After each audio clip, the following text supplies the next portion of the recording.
सबसे पहले आज की सबसे बड़ी खबर शामिल करेंगे। पेट्रोलियम मसनूआत की कीमतों में अचानक तारीखी इजाफा कर दिया गया है और आपको बताएं कि इस इजाफे की वजह से ना ओगरा की सिफारिश और ना पहली तारीख का इंतजार किया गया। आज रात 12 बजे से पेट्रोल 100 रुपये फी लीटर हो जाएगा। पेट्रोल की कीमत में 25 रुपये 58 पैसे का इजाफा किया गया है। पेट्रोलियम मसनूआत की नई कीमतों का इत्तलाक आज रात 12 बजे से हो जाएगा। इसी पर बात करेंगे, अपने नुमाइंदे वहाब कामरान ने हमें ज्वाइन किया है। वहाब, कहिएगा, अवाम के मजे के दिन खत्म हो गए? जी हाँ, महक अवाम के अच्छे दिन खत्म हो गए और हुकूमत ने अचानक ये फैसला किया है। पेट्रोलियम मसनूआत की कीमतों में बड़ा इजाफा किया गया है। पेट्रोल 25 रुपये 58 पैसे जबकि हाई स्पीड डीजल 21 रुपये 31 पैसे फी लीटर महंगा किया गया है। मट्टी के तेल की कीमत में भी 23 रुपये 50 पैसे और लाइट डीजल की कीमत में 17 रुपये 84 पैसे फी लीटर इजाफा किया है हुकूमत ने। अभी इजाफे के बाद पेट्रोल की नई कीमत 100 रुपये 10 पैसे फी लीटर हो चुकी है। हाई स्पीड डीजल 101 रुपये 46 पैसे, मट्टी का तेल 59 रुपये 6 पैसे और लाइट डीजल 55 रुपये 98 पैसे फी लीटर हो चुका है। और आज रात से ही 12 बजे से नई कीमतों का इतलाक हो जाएगा। सही, ठीक है वहाब, साथ रहेगा। शकील भी हमें ज्वाइन कर चुके। शकील, कहिएगा, क्या माजी में ऐसी कोई मिसाल मिलती है कि ना तारीख का इंतजार किया गया हो, ना किसी समरी का इंतजार किया गया हो, अवाम पे एटम बम गिरा दिया गया हो? ऐसा कुछ माजी में पहले कभी हुआ है? देखिए, माजी में इस तरह की मिसाल कम ही मिलती है क्योंकि इस दफा गवर्नमेंट ने जो नॉन टैक्स रेवेन्यू का जो हदफ रखा है वो इजाफी रखा है। 501 अरब रुपये इजाफी वसूल करने हैं, जिसमें 450 अरब रुपये पेट्रोलियम लेवी की मद में वसूल करने हैं हुकूमत ने अवाम से। तो पेट्रोलियम लेवी एक ऐसा फैक्टर है जिसकी वजह से प्राइसेस जो है उसमें इजाफा भी किया जाता है। और अब इंटरनेशनल मार्केट में चूंकि प्राइसेस बढ़ रही हैं तो गवर्नमेंट ने इंतजार नहीं किया बजट मंजूर होने का भी। बिहाइंड द सीन ये पेपर वर्क, फाइल वर्क पूरा किया जाता है, समरी जनरेट होती है ओगरा से, फिर पेट्रोलियम डिवीजन को जाती है, फिर फाइनेंस मिनिस्ट्री को जाती है और वहां से फिर प्राइम मिनिस्टर से अप्रूवल लेके इसका फैसला किया जाता है। ये ऐसा हो नहीं सकता कि अचानक गवर्नमेंट जो है वो बगैर शकील, ऐसा हो नहीं सकता, तो फिर इसकी वजह क्या है? अचानक इतना महंगा कर दिया गया पेट्रोल। देखिए, इसकी बुनियादी वजह यही है कि रेवेन्यू गवर्नमेंट ने जनरेट करना है। हुकूमत का ये दावा है कि टैक्स फ्री बजट पेश किया गया है, लेकिन दूसरी साइड पे जो एक तो जो रेवेन्यू होता है जो कि सूबों के साथ शेयर किया जाता है, काबिल तकसीम हासिल, लेकिन पेट्रोलियम लेवी एक ऐसी चीज़ है जो कि वफाकी हुकूमत के पास डायरेक्ट पैसे ही आते हैं। तो उसी मद में ये इजाफा किया गया है और पेट्रोलियम मसनूआत चूंकि इंटरनेशनल मार्केट में भी प्राइसेस ऊपर जा रही हैं तो इसलिए गवर्नमेंट ने ये फैसला लिया है। शकील, ये भी कहिएगा, जब पेट्रोल की कीमत कम होती है, महंगाई का रोना तब भी रोया जाता है। अब पेट्रोल तो महंगा हो रहा है, क्या महंगाई मजीद बढ़ेगी? महंगाई का ग्राफ ऊपर जाएगा? देखिए, महंगाई का ग्राफ जो है वो जो वीकली बेसिस पे सेंसिटिव प्राइस इंडेक्स जो है वो तो मुसलसल ऊपर जा रहा है। पिछले 6 हफ्तों से अब वो डबल डिजिट में चला गया, 10.2% पे चला गया है। लेकिन इसी हुकूमत के दौर में नवंबर में पिछले साल ये 20% से भी ज्यादा सेंसिटिव प्राइस इंडेक्स है। लेकिन जो माहाना फिगर्स है महंगाई के, CPI जो है वो 6.5% अगले साल का हदफ हुकूमत ने रखा है। यानी इस साल से महंगाई अगले साल कम होगी, लेकिन चूंकि ये फिस्कल ईयर अभी क्लोज हो रहा है, चंद दिन हैं, तो अगले साल का हदफ तो कम है। लेकिन जिस तरह पेट्रोलियम मसनूआत की कीमतों में इतना बड़ा जंप किया गया है तो इसका डेफिनेटली इम्पैक्ट आएगा, महंगाई बढ़ेगी। अगरचे पेट्रोलियम मसनूआत की कीमतों में जो 30 से 35% कमी आई है पिछले एक साल में, उसका इम्पैक्ट उस तरह नजर नहीं आया। महंगाई उस तरह कम नहीं हुई, लोगों ने चीजें जो है वो महंगी ही बेची हैं, लेकिन चूंकि अब इजाफा किया जा रहा है तो इसका इम्पैक्ट महंगाई पे आएगा और हो सकता है कि उसमें इजाफा हो। अगरचे हुकूमत का जो हदफ है वो कम है पिछले साल के मुकाबले में, 6.5% हुकूमत का ख्याल है कि अगले साल महंगाई रहेगी। स्टेट बैंक ने जो नई रिपोर्ट जारी की है मॉनेटरी पॉलिसी की, उसमें भी कहा गया है कि महंगाई जो है वो नीचे आ रही है। लेकिन हम ये देख रहे थे कि आधा महीना तो आवाम को पेट्रोल ही नहीं मिला। पेट्रोल पंप पे लंबी लंबी कतारें थी, गाड़ियों की भी, लोगों की भी, पेट्रोल ढूंढ रहे थे, कहीं नहीं था। और अब अचानक से ये इजाफा कर दिया गया है। ये अचानक से इसलिए भी नहीं कहा जा सकता कि ये कुछ दिनों से जो पेट्रोलियम का बहरान चल रहा था, सप्लाई लाइन रुकी हुई थी, इसमें कुछ होर्डिंग्स भी हो रही थी। ECC के अंदर भी ये डिस्कस हुआ था और उसमें भी ये फैसला किया गया था क्योंकि जो ऑयल मार्केटिंग कंपनीज हैं उनका मुनाफा कम हो रहा था क्योंकि सस्ता पेट्रोल बिक रहा था, तो उन्होंने होर्डिंग कर ली थी। तो अब ये जो इजाफा होगा पेट्रोल में, आप देखिएगा कि एकदम से सप्लाई लाइन भी बहाल हो जाएगी क्योंकि उनको भी प्रॉफिट मिलना शुरू हो जाएगा, गवर्नमेंट को टैक्स भी मिलना शुरू हो जाएगा, तो ये चीजें स्ट्रीमलाइन हो जाएंगी। लेकिन अल्टीमेटली इसका इम्पैक्ट जो है नेगेटिव अवाम पे पड़ेगा। आपको पेट्रोल वाफर मिकदार में नजर मिलना आना शुरू हो जाएगा लोगों को, लेकिन अब प्राइसेस उसके ऊपर चली जाएंगी और जितनी कंपनीज है ऑयल मार्केटिंग कंपनीज अब वो अपना प्रॉफिट रेवेन्यू कमाने के लिए अब सारी चीजें स्ट्रीमलाइन कर देंगी। तो ये एक बहुत बड़ा सवालिया निशान है कि मिसमैनेजमेंट हुई है। ये इसकी इंक्वायरी होनी चाहिए और इस हवाले से ऑयल मार्केटिंग कंपनीज, हुकूमत, ओगरा और जितने भी रेलेवेंट इदारे हैं उनको इस हवाले से जरूर। अच्छा शकील, जैसे आपकी बड़ी कमांड है इस चीज पे, मुझे एक चीज समझाइएगा, क्या ये कोई एक ऐसा निजाम है कि अगर पेट्रोल सस्ता है तो गायब कर दो, महंगा है तो वाफिर मिकदार में आ गया?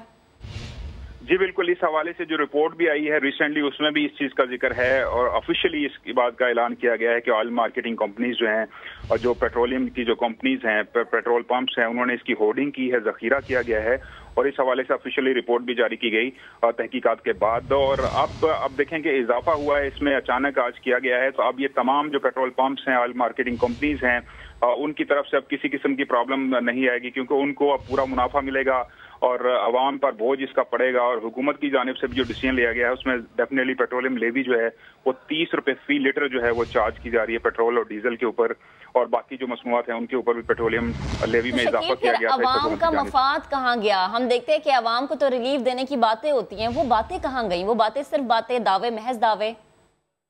देखें, ये रेगुलेटर्स का जो काम है, स्पेशली ओगरा का काम है, मिनिस्ट्री ऑफ पेट्रोलियम का जो काम है और वो सबसे बढ़कर वफाकी हुकूमत का जो काम है इन इदारों को सुपरवाइज करना। रेगुलेटर्स अपना काम नहीं उस तरह कर रहे जिस तरह उनको करना चाहिए, जिसकी वजह से अवाम को इसका नुकसान हो रहा है, अवाम पिस रहे हैं। उनको जो रिलीफ दिया गया था गवर्नमेंट की जानिब से, पिछले आप देखें एक साल में 30 से 35% पेट्रोलियम प्राइसेस नीचे आई हैं एक साल में। ये बहुत बड़ा रिलीफ था कोरोना के बाद जो आवाम को मिला, क्योंकि इंटरनेशनल लेवल पे खपत कम हुई, लेकिन उसका उस तरह आवाम को फायदा नहीं हुआ क्योंकि आवाम को लाइनों में लगना पड़ा पेट्रोल लेने के लिए और शॉर्टेज उसकी हो गई। और अब प्राइसेस चूंकि अब बढ़ गई हैं तो अब आवाम को दोनों तरफ से इस चीज का नुकसान होता है क्योंकि एक उनको मिल नहीं रही थी चीज और अब मिलेगी तो यानी कि ना पहले मजे थे ना अब मजे होंगे। आवाम पहले भी मुश्किल में थी, अब भी मुश्किल से ही दो चार रहेगी। शकील अहमद वहाब, कामरान, आप दोनों का बेहद शुक्रिया। एक और अहम मामले का जिक्र, मुसाफिरों की जिंदगियों को खतरे में क्यों डाला गया? बगैर इम्तिहान दिए पायलट्स कैसे पास हुए? वजीर हवाबाजी गुलाम सरवर खान ने ऑपरेशन क्लीन अप का आगाज कर दिया। सिविल एविएशन की करप्शन की तफसीलात बता दी। कहा मशकूक लाइसेंसेस वाले पायलट्स की तादाद 262 है। 34 पायलट्स ने 8 में से एक पर्चा भी खुद नहीं दिया। PIA के 141 और निजी एयरलाइंस के 19 पायलट्स तैयारे नहीं उड़ा सकेंगे। जाली लाइसेंसेस के इजरा पर 5 अफसरान मुअत्तल कर दिए। FIA से मामले की तहकीकात करवाएंगे। 2018 के बाद ना हमने कोई नई इंडक्शन की है PIA में या एविएशन डिवीजन में, ना कोई भर्ती। तो ये जो कुछ भी है पिछले 2 अदवार के अंदर जो कुछ होता रहा है, तो हमने ये रिफॉर्म्स का प्रोसेस शुरू किया है। जेली डिग्रियों वाला सिलसिला पिछले चीफ जस्टिस के सुओ मोटो, ये उसी की कंटिन्यूएशन है। पायलट्स के लाइसेंसिंग की स्क्रूटनी शुरू की गई। पायलट्स अंडर क्वेश्चन हैं, इंडिक्टेड हैं, वो 262 हैं, जिनमें से PIA के 141 हैं। एयर ब्लू के 9 पायलट्स हैं, 10 पायलट्स सरेन एयर के हैं। ये सारे सस्पेक्ट, 7 बोगस पेपर वाले 10 पायलट और 8 बोगस पेपर वाले 34 पायलट, ये सारे मशकूक लाइसेंसों वाले सस्पेक्टेड। 148 की लिस्ट PIA को भिजवा दी गई कि इन पायलट्स को फर्दर फ्लाइंग की इजाज़त नहीं है, और एयर ब्लू को भी कि ये 9 पायलट्स आपके सस्पेक्टेड हैं, इनसे फ्लाइंग न करवाई जाए। और सिर्फ ये नहीं किया, जो हमारे लोग इन्वॉल्व थे, सिविल एविएशन अथॉरिटी के लोग, 5 लोगों के सस्पेंशन लेटर मेरे हाथ में, मेरे सामने। उनके खिलाफ क्रिमिनल इंक्वायरीज भी FIA को मशवरा करके लिख रहे हैं कि क्रिमिनल इंक्वायरीज भी शुरू की जाएं कि ये लोग उसमें मुलव्वस थे। कहा था ना सब पकड़े जाएंगे। रहनुमा तहरीक इंसाफ शहबाज गिल का ट्विटर पर पैगाम। कहा पहली बार अशराफिया पर हाथ डाला गया है। शुगर मिल्स हो या जाली डिग्रियों पर मौजूद पायलट, कप्तान की हुकूमत सब गंद साफ करेगी। ये है नया पाकिस्तान, इमरान खान का पाकिस्तान। मुबारक हो पाकिस्तान। समाजी राबते की वेबसाइट ट्विटर का इस्तेमाल करते हुए शहबाज गिल ने पैगाम दिया कि कप्तान की हुकूमत सब गंद साफ कर देगी। पहली बार ऐसा हुआ है कि रिपोर्ट्स मंजर-ए-आम पर आ रही हैं। कराची तैयारा हादसा तहकीकात के मामले में लीगी रहनुमा मुसद्दिक मलिक हुकूमत के साथ खड़े हो गए। प्रोग्राम सवाल में गुफ्तगू करते हुए कहा, हादसे में हमारे बच्चे मर गए, हम तहकीकात क्यों ना करें? इस मामले में हुकूमत और वजारत के हाथ मजबूत करेंगे। किसी का लाइसेंस गलत हो तो उसको फांसी लगा दें। क्यों नहीं इन्वेस्टिगेट करेंगे? आप मुझे बताइए। हमारे बच्चे जल गए, हमारे बुजुर्ग जल गए, हमारी बहनें जल गई हैं, पूरे आबादी के ऊपर एक जहाज गिर गया है। किसी और जगह पे ऐसा हुआ होता तो खुदा का कहर नाजिल हो जाता। और यहाँ पे हमारे पायलट आके दिफा कर रहे हैं कि हमारा इंटरनेशनल इमेज खराब हो जाएगा। पहली बात तो ये कि इसकी तहकीक होनी चाहिए, और अगर तहकीक के अंदर कोई कॉर्नर अनटर्न्ड रह गया तो होना चाहिए। हम हुकूमत के भी और वजारत के भी हाथ मजबूत करेंगे अगर वो इसके ऊपर और तहकीक करेंगे। और सियासी बिसात पर नई हलचल। बजट इजलास के दौरान जियाले और मतवाले मिलकर हुकूमत के खिलाफ नई हिकमत अमली बनाने लगे। बिलावल ने शहबाज शरीफ और दीगर रहनुमाओं से राबता कर लिया। बजट को मुकम्मल तौर पर मुस्तरद करने और APC बुलाने पर इत्तफाक कर लिया गया। अपोजिशन ने पेशकदमी की तो वज़ीर आज़म खुद बजट मंजूर कराने के लिए मैदान में आ गए। मुसलसल दूसरे रोज भी पार्लियामान में मौजूद रहे। कहते हैं पार्टी में कोई इख्तलाफ नहीं, इत्तेहादियों को भी साथ लेकर चलेंगे। इस्लामाबाद से देखिए अब्बास शब्बीर की रिपोर्ट। सियासी बिसात पर नई हलचल। पार्लियामान में बजट मंजूरी का मरहला करीब आने पर ओपोजिशन और हुकूमत की पेशकदमी तेज। नून लीग और पीपल्स पार्टी ने मुजव्वजा बजट मुकम्मल तौर पर मुस्तरद करने की ठान ली। शहबाज शरीफ और बिलावल भुट्टो जरदारी का हुकूमत के खिलाफ आइंदा हफ्ते ऑल पार्टीज कॉन्फ्रेंस बुलाने पर भी इत्तफाक। जियाले कायद का मतवाले ओपोजिशन लीडर को टेलीफोन। छोटे मियाँ साहब से उनकी और बड़े मियाँ साहब की खैरियत पूछी तो शहबाज शरीफ का आसिफ अली जरदारी के लिए नेक ख्वाहिशात का इजहार। बिलावल शहबाज राब्ते में हुकूमत को टफ टाइम देने के लिए इब्तदाई मुशावरत भी मुकम्मल। वज़ीर आज़म ने भी ओपोजिशन के तेवर भांप लिए। मुसलसल दूसरे रोज पार्लियामेंट पहुँच गए। इमरान खान की पार्टी अरकान से मुलाकातें, शिकायत सुनी। फंड्स के अदम इजरा और पार्टी उमूर में अदम मुशावरत पर तहफ़्फ़ुज़ात दूर करने की यकीन दहानी। वज़ीर आज़म का इत्तेहादियों को साथ लेकर चलने का ऐलान। ये भी वाज़े कर दिया पार्टी में कोई इख्तलाफ नहीं। बजट के खिलाफ हिकमत अमली। PP चेयरमैन बिलावल भुट्टो जरदारी के मौलाना फजलुर रहमान, आफ्ताब शेरपाओ और हासिल बजिंजो से भी टेलीफोनिक राबते हुए। बिलावल भुट्टो और फजलुर रहमान ने बजट को मुकम्मल तौर पर मुस्तरद करने पर इत्तफाक किया। सियासी राबतों में APC बुलाने पर भी मुशावरत हुई। बिलावल भुट्टो का कहना था हुकूमत मुल्क की मईशत को तबाही से दो चार कर चुकी है। ऐसे बजट को नहीं मानते जिसमें अवाम के लिए रिलीफ ना हो। कोरोना वायरस हुकूमती नाअहली की वजह से फैला। मुल्क के आइन पर हमलों को किसी सूरत बर्दाश्त नहीं करेंगे। इमरान खान 18वीं तरमीम का नाम लेकर आइन को निशाना बना रहे हैं। इसके अलावा कौमी असम्बली में अपोजिशन की तब्दीली सरकार पर बड़ी तनकीद। एहसन इकबाल ने वज़ीर आज़म को पाकिस्तान का गोरबाचौफ कहा तो मोहसिन शाह नवाज रांझा ने मुशीरान और मुआवनीन को मालशिया करार दे दिया।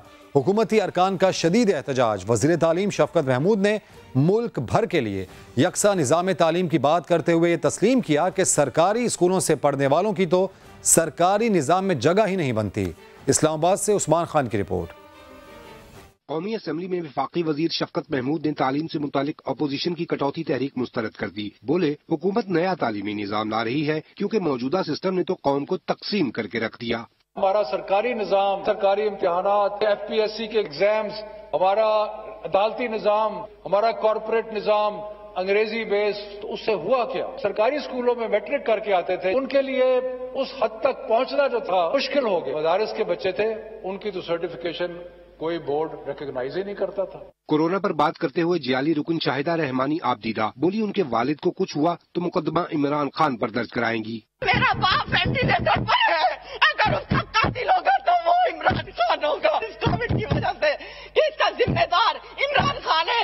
एहसन इकबाल ने वजीर आजम को पाकिस्तान का गोरबाचौफ करार दे दिया तो मोहसिन शाह नवाज रांझा मुआविनीन व मुशीरान पर बरस पड़े। Hafeez Shaikh selected, Razak Dawood selected, Nadeem Babar selected, Zulfi Bukhari selected, Shahbaz Gill, doctor Zafar Mirza Sahab selected, Mirza Shahzad Akbar साहब सिलेक्टेड। और मैं बता रहा हूं ये मालशी हैं, ये मालशी आपको मरवाएंगे। मतवाले रुकन के बयान पर ऐवान में हुकूमती अरकान का सख्त एहतजाज। तो भी ये इस तरह की बात किया जाए, कोई इस तरह की बातचीत ना करें आप। JUI के अरकान ने कटौती की तहरीक वोटिंग के बगैर सिर्फ बहस के बाद मुस्तरद किए जाने को हुकूमत के लिए अपोजिशन का NRO भी करार दिया। कराची वालों के लिए अच्छी खबर, जानिए अब से कुछ देर बाद। अब आपको बताएं, आसिफ अली जरदारी के मुअम्मर होने और फजाई सफर खतरनाक होने जैसे दलाइल काम न आए। एहतसाब अदालत ने पाकलैंड रेफरेंस की समाअत मुलतवी करने की इस्तदा मुस्तरद कर दी। मुल्जिमान पर वीडियो लिंक के जरिए फर्द जुर्म आयद करने के लिए 6 जुलाई की तारीख मुकर्रर कर दी गई। इस्लामाबाद से सुहेल रशीद की रिपोर्ट। जाली अकाउंट्स के पाकलैंड रेफरेंस में फर्द जुर्म की कार्रवाई आसिफ अली जरदारी की अदम पेशी पर मौखर। इस्लामाबाद की एहतसाब अदालत ने फर्द जुर्म वीडियो लिंक पर आयद करने का फैसला कर लिया। जाले कायद के वकील फारूक नाइक की कोरोना के बाद हालात मामूल पर आने तक इल्तिवा की इस्तदा भी मुस्तरद कर दी गई।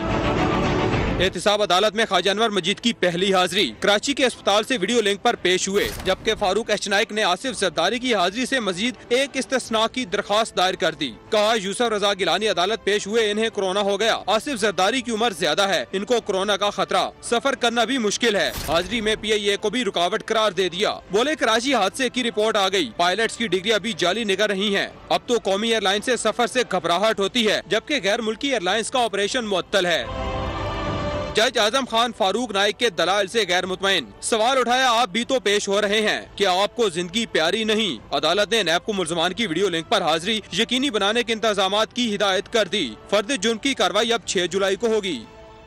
अब आपको बताते हैं कि नैब ने सिंध रोशन प्रोग्राम केस में वज़ीर आला सिंध मुराद अली शाह को 6 जुलाई को दोबारा तलब कर लिया है। नैब की जानिब से जाली अकाउंट्स केस के ज़िमनी रेफरेंस सिंध रोशन प्रोग्राम में एक बार फिर तलबी के समन जारी कर दिए गए हैं। मुराद अली शाह को नैब रावलपिंडी के दफ्तर में 6 जुलाई को पेश होने की हिदायत की गई है। जाले रहनुमा इससे पहले भी इस केस में एक पेशी भुगत चुके हैं। वज़ीर आला सिंध को नैब ने 28 सवालात पर मुश्तमिल सवालनामा दे रखा है। अब आपको बताएंगे कि वफाकी वज़ीर असद उमर कहते हैं कि कोरोना का खतरा टला नहीं है, लेकिन काफ़ी कम हुआ है। जून के आखिर तक 3 लाख केसेस की तवक्को कर रहे थे, मगर अब 2.25 लाख केसेस नजर आ रहे हैं। सेहत का शोबा मफलूज नहीं होगा, लोग एहतियाती हिदायत पर अमल करें, इस सूरत हाल से जल्द निकल आएंगे।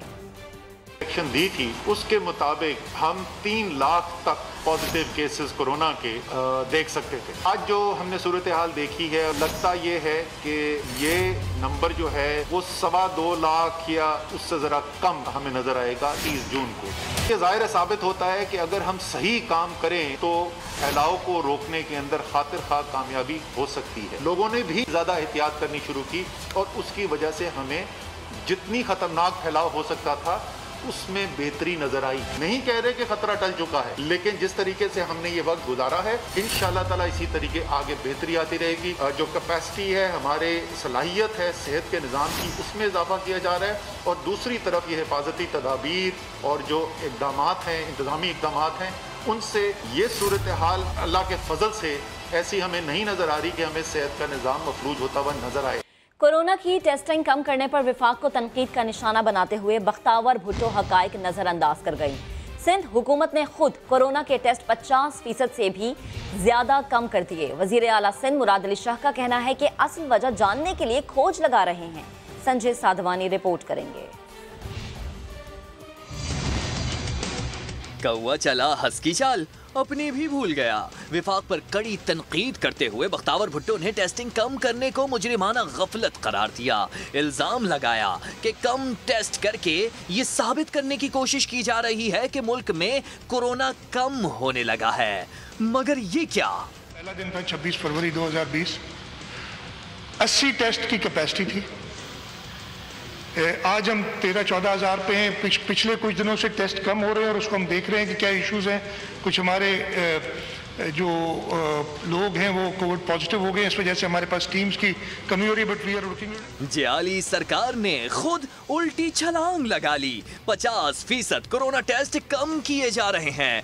22 से 25 जून के चार्ट पर नजर दौड़ाई जाए तो सिंध के टेस्ट माइनस करने के बाद विफाक की टेस्टिंग औसतन 14,500 बनती है, जबकि 19 जून को सिंध में सबसे ज्यादा 13,650 टेस्ट होने के बाद 4 रोज के दौरान कोरोना टेस्ट की तादाद 5 से 6,000 पर आ चुकी है। और गुज़िश्ता एक माह के दौरान आज सबसे कम 5,103 के नताइज आए। सिंध में टेस्ट करने वाले खुद कोरोना वायरस का शिकार हुए तो वजारत सेहत ने नई टीम लाने का वादा किया था, मगर नए खिलाड़ी अब तक मैदान में नहीं उतारे जा सके। आपको अहम खबर देंगे। बलूचिस्तान असम्बली के इजलास के दौरान रुकने असम्बली का कोरोना टेस्ट मस्बत आने की रिपोर्ट मिली तो ऐवान में खलबली मच गई। इत्तला मिलने पर रुकने असम्बली मिठा खान ऐवान से चले गए। हुकूमती पार्टी के रुकन ने किस किस से मुलाकात की थी, जानेंगे आसिम खान से। आसिम, किस किस से मुलाकात हुई थी मिठा खान साहब की? जी बिल्कुल, मिठा खान काकड़ जो कि कई घंटे तक ऐवान में मौजूद रहे और कई अरकान असम्बली से उनकी मुलाकात भी हुई। ताहम अहम बात यह है कि मिठा खान काकड़ ने मास्क तक भी नहीं पहन रखा था और जब उन्हें उनके मस्बत रिपोर्ट आने की इत्तला मिली तो वो वहाँ से चले गए। ताहम उसके बाद ऐवान में काफ़ी खलबली मच गई और तमाम जो अरकान असम्बली थे उन्होंने फ़ौरन अपनी नशिस्तों पर स्प्रे करना शुरू कर दिया, जबकि एक अमले को भी तलब कर लिया गया जिन्होंने ऐवान के अंदर डिसइंफेक्शन स्प्रे का अमल शुरू कर दिया। ताहम रुकने असम्बली नसरुल्लाह ज़ेरे ने मुतालबा किया कि इजलास के दौरान रुकने असम्बली की रिपोर्ट मस्बत आई है तो फौरी तौर पर इजलास को जो है वो मुलतवी किया गया। आसिम, बेहद शुक्रिया तफसीलात के लिए आपका। जमात इस्लामी के साबिक अमीर सैयद मुनव्वर हसन इंतकाल कर गए। नमाज जनाजा कल बाद नमाज ज़ोहर नाज़िमाबाद ईदगाह ग्राउंड में अदा की जाएगी। तदफीन सखी हसन कब्रिस्तान में होगी। सलमान अहमद की रिपोर्ट। जमात इस्लामी के साबिक अमीर सैयद मुनव्वर हसन खालिक हकीकी से जा मिले। तबीयत खराबी के बाइस वो नॉर्थ नाज़िमाबाद की एक निजी क्लिनिक में 2 हफ्ते से ज़ेरे इलाज थे। साबिक अमीर जमात इस्लामी का जस्ते खाकी फारूक आजम मस्जिद से गुस्ल के बाद नाज़िमाबाद के ज़ियाउद्दीन अस्पताल के सर्दखाने मुंतकिल किया गया। हम एक शफीक बाप से महरूम हो गए, लेकिन अल्लाह ताला सबको अल्लाह ताला के पास जाना है, किसी को जल्दी किसी को बाद में। अल्लाह ताला ने उनके लिए आसानी की। जमात इस्लामी कराची के अमीर हाफिज नईमुर रहमान का कहना था कि मुनव्वर हसन की मुल्क और पार्टी के लिए खिदमात को फरामोश नहीं किया जा सकता। सैयद अबुल आला मौदूदी रहमतुल्लाह अलैह के बाद पूरी आलमी इस्लामी तहरीकों में अगर कोई फिक्री कायद के तौर पर कोई शख्सियत मौजूद थी तो सैयद मुनव्वर हसन थे। करीबी रुफका का कहना है कि सैयद मुनव्वर हसन की वफात मुल्क के लिए बड़ा नुकसान है। उनकी खिदमात को हमेशा याद रखा जाएगा। कैमरामैन कासिम रईस के साथ सलमान अहमद, समा, कराची। साबिक अमीर जमात इस्लामी सैयद मुनव्वर हसन ने मुल्क की सियासत में मुतहर्रिक किरदार अदा किया। उनकी जिंदगी पर नजर डालेंगे इस रिपोर्ट में। दिल्ली के एक मुअज़्ज़िज़ घराने में आँख खोलने वाले सैयद मुनव्वर हसन बचपन से ही तलखियाँ झेलने के आदी हो चुके थे। 1941 में पैदा होने वाले मुनव्वर हसन ने क़याम पाकिस्तान के वक्त दिल्ली से लाहौर और फिर कराची का सफ़र किया। इस खूनाशाम सफ़र में सैयद मुनव्वर हसन ने अपने सीने पर तमग़े हिजरत भी सजाया। जैकब लाइन के एक स्कूल से इब्तदाई तालीम हासिल करने वाले मुनव्वर हसन ने 1963 और 1966 में जामिया कराची से इमरानियात और इस्लामियात में MA किया। नेशनल स्टूडेंट्स फेडरेशन के प्लेटफॉर्म से तलबा सियासत का आगाज किया, फिर इस्लामी जमीयत तलबा के हरावल दस्ते में शामिल हो गए। बर्जस्तगी और शुस्ता तकरीर में उनका कोई मद्दे मुकाबिल न था। कॉलेज मैगजीन के एडिटर और बैडमिंटन के अच्छे खिलाड़ी भी रहे।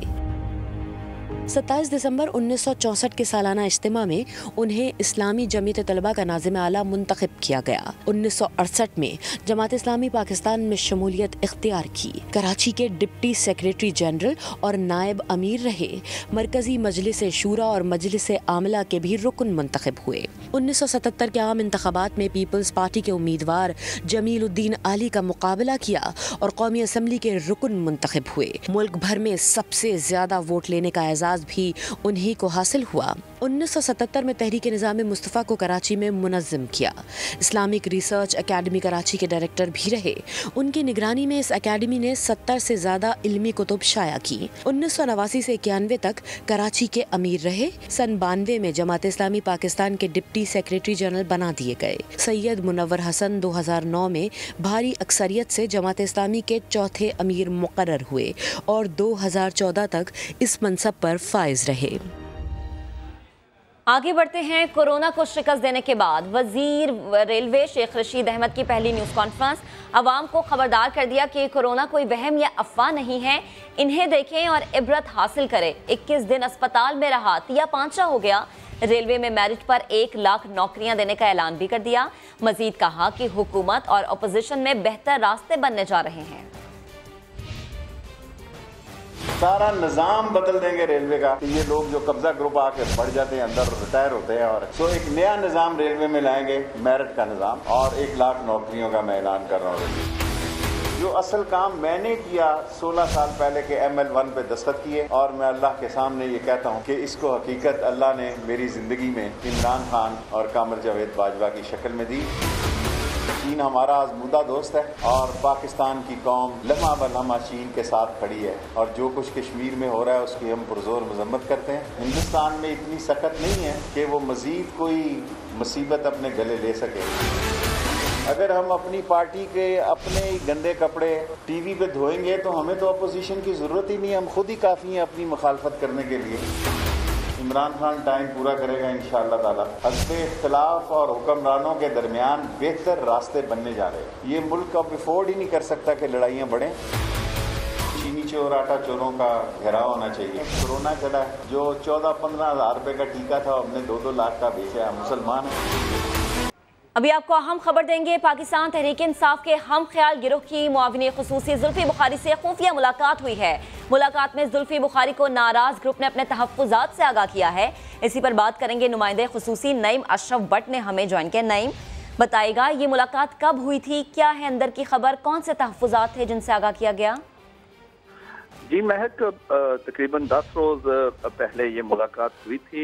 जुल्फी बुखारी को वज़ीर आज़म इमरान खान ने भेजा था। उन्हें ऐसी इतलात थी कि जो बजट होना जब मंजूर, तो शायद ये जो अरकान हैं जो 15 हैं, 20 हैं या 10 हैं, ये कोई प्रॉब्लम करेंगे।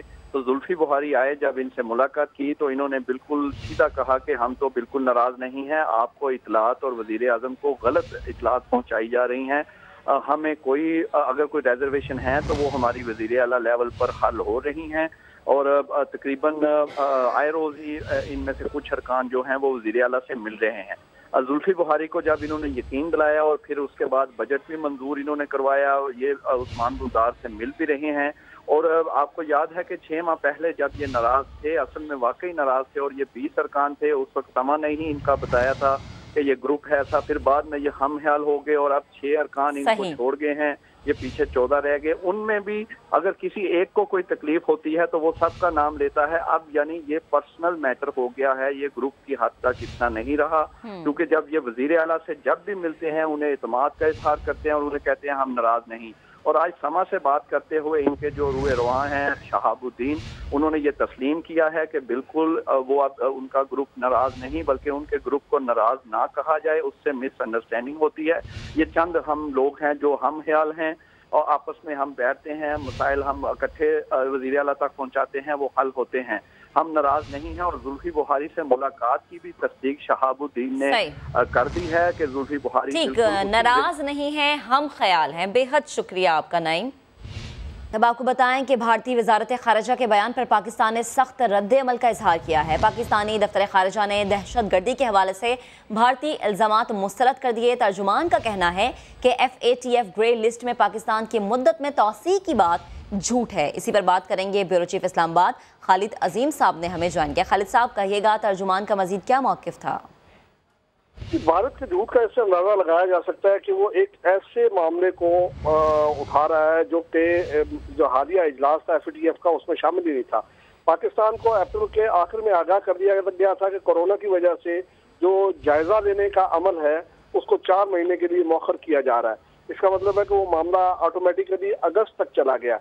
लेकिन एक वर्चुअल इजलास जरूर हुआ है जून में, उसके एजेंडे में पाकिस्तान शामिल ही नहीं था। लेकिन भारत ने तुमार खड़ा किया हुआ है और वो इस बात को प्रोपेगेट कर रहा है कि पाकिस्तान को बदस्तूर ग्रे लिस्ट में इसलिए रखा जा रहा है कि उसके ऊपर दहशतगर्दी के चार्जेस जो हैं वो अभी तक बदस्तूर मौजूद हैं और दहशतगर्दों की फिनांसिंग भी वहाँ पे हो रही है।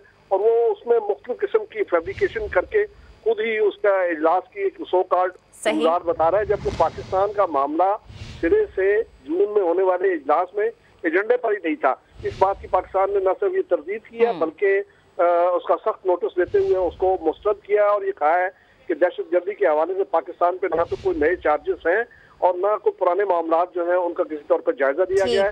ठीक, यानी वाज़ेह मौक़िफ़ आ गया है। बेहद शुक्रिया खालिद साहब आपका। भारतीय वजीर आज़म मोदी नफ्सियाती मरीज है जो भारत को तबाही की तरफ ले जा रहा है। मकबूजा कश्मीर में भारतीय मजालिम की मजम्मत करते हैं। वजीर आज़म इमरान खान का मुजफ्फराबाद में एहसास प्रोग्राम की तकरीब से खिताब, कहा जिस तरह नाजियों ने कत्लेआम किया उसी तरह नरेंद्र मोदी कर रहा है। कश्मीर के हालात से पूरी दुनिया को आगाह करूंगा। जो हिंदुस्तान और ख़ास तौर पे ये आरएसएस की हिंदू इंतहा पसंद नरेंद्र मोदी की हुकूमत, जुल्म तो पहले भी कश्मीरियों पे हो रहा था, लेकिन जो इस हुकूमत ने जुल्म किया, पैलेट गन से बच्चों की आंखें चली गई, 10-10, 12-12 साल के बच्चों को घर से उठा के जेलों में चले गए, मैस ग्रेव्स, कब्रें मिली जिसमें कितने लोगों की लाशें इन्होंने मार के दफनाई हुई थी। ये जो जुल्म किया है, जो जालिम होता है हमेशा नहीं अमूमन बुज़दिल होता है, और जो हिंदुस्तान में भी कर रहे हैं मुसलमानों के साथ, क्रिश्चियन कम्युनिटी से भी यही कर रहे हैं, मसीह बरादरी से भी यही कर रहे हैं, लेकिन असल में मुसलमानों को टारगेट कर। आखिर में ये और भी सिखों के पीछे भी जाएंगे। कश्मीर के जो हालात हैं, जो जुल्म कर रहे हैं, इंशाल्लाह सारी दुनिया में मैं खुद लेके जाऊंगा। कोई ताकत इनको जो ये खौफ और हरासा फैला के, दहशत फैला के उनको डरा रहे हैं और धमका रहे हैं, कोई ताकत उनके जज्बे को ख़त्म नहीं कर सकती।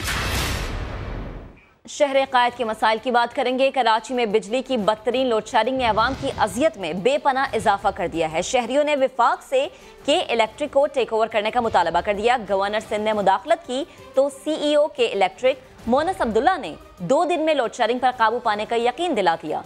सलमान अहमद की रिपोर्ट।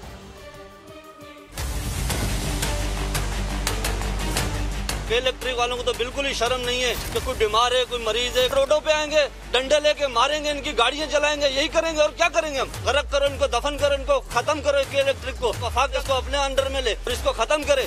कोई बतलाए कि हम बतलाएं क्या? मीडिया बताता है तो शिकवा किया जाता है कि गलत रिपोर्टिंग की जा रही है, मगर अब के इलेक्ट्रिक के पास सिवाय शर्मिंदा होने के कोई चारा नहीं। पसीने छुड़ाती गर्मी में 10 से 12 घंटे की लोड शेडिंग पर कराची वालों का सब्र जवाब दे गया। एक तो कोरोना ने मारा हुआ है, एक तो भूख मार रही है और एक ये बिजली वाले मार रहे हैं। बहुत ज्यादा बिल आ रहा है और क्या नाम है, 12 घंटे भी लेट जा रही, 10 घंटे भी लेट जा रही है। 20-20 हज़ार 30-30 हज़ार रुपए के बिल आ रहे, आवाम कहाँ जाए, किधर रोए?